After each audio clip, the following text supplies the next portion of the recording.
At the Council of Elrond, there is a lot of sharing of information and spirited debate on what should be done to meet the challenge of Sauron and of the discovery of the One Ring, which is true to the nature of the Council's host. Some of these plans don't sound half bad.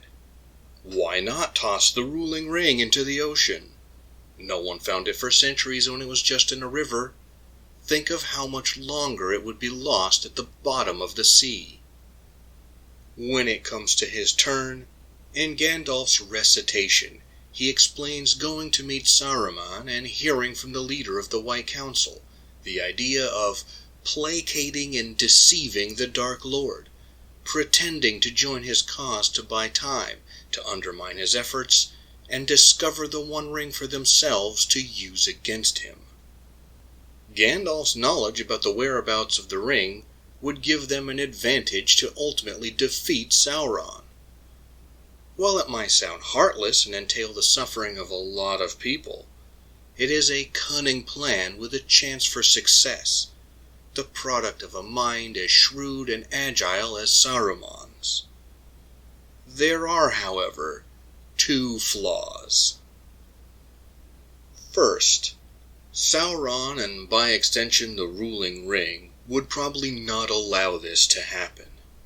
An attempt to claim and use the One Ring certainly would draw Sauron's attention, and his many minions, creatures, and others bent to serve his will would make every effort to recover the One Ring.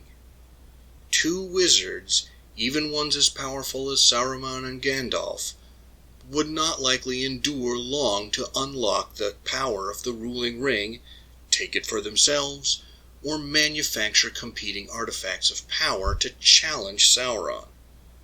In practice, the chances of success are far less than in Saruman's theorizing.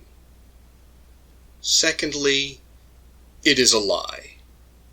Even if Saruman isn't using the persuasive arcane power of his voice to manipulate Gandalf, he is certainly using his cunning and knowledge of Gandalf's character to craft a course of action to which the Grey Wizard would likely agree to, at least until he can be safely betrayed and discarded.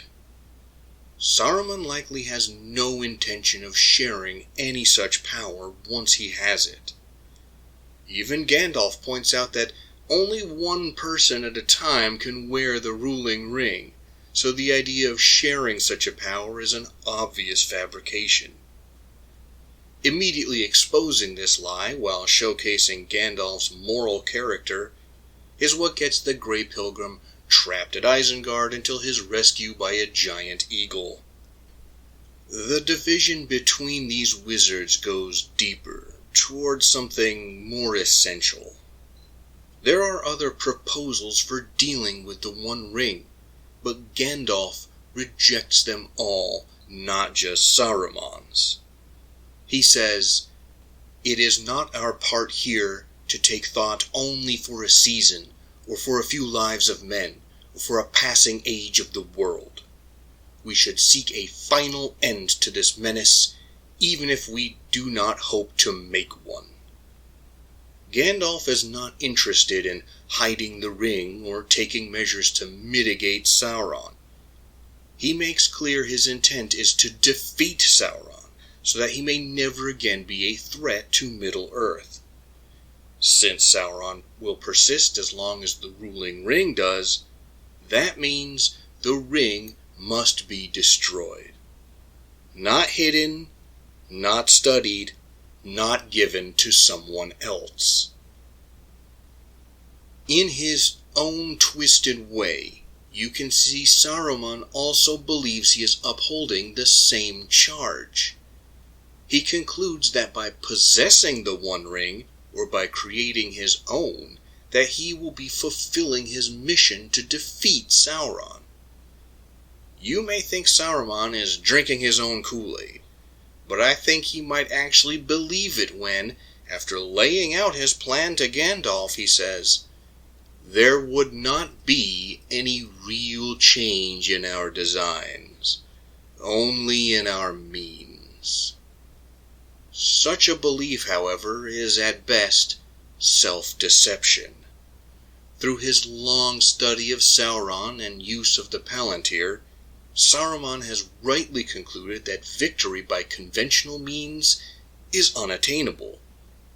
And in his hopelessness and pride, he has devised an alternate method of defeating Sauron by essentially usurping him at a convenient opportunity.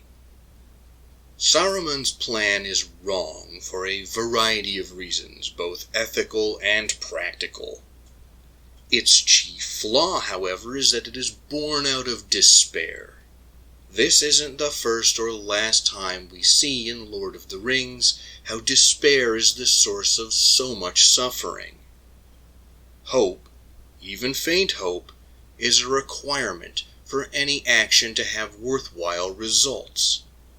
Otherwise, all we're left with is morally bankrupt arithmetic on how to either maximize our own profit or to achieve the least of a variety of bad outcomes. Such thoughts lead nowhere good. That is the error at the heart of Saruman's reasoning and his plans.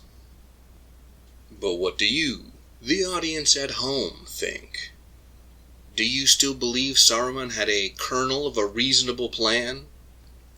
Is Gandalf too hasty to dismiss all options but the destruction of the One Ring? Feel free to share your thoughts in the comments. Thank you for taking the time to listen to my peculiar notions. If you appreciate this channel and want to support it, you know what to do. This video is part of the Tolkien read-along hosted by Tim at Secret Fire Books, and I'll have links in the description to his channel and all the co-hosts. You can take a moment to like, comment, share, and subscribe to the channel of another YouTube creator you enjoy, like those co-hosts I just mentioned, or the algorithm will force you to look into the Palantir. Until next time, enjoy reading or rereading The Lord of the Rings.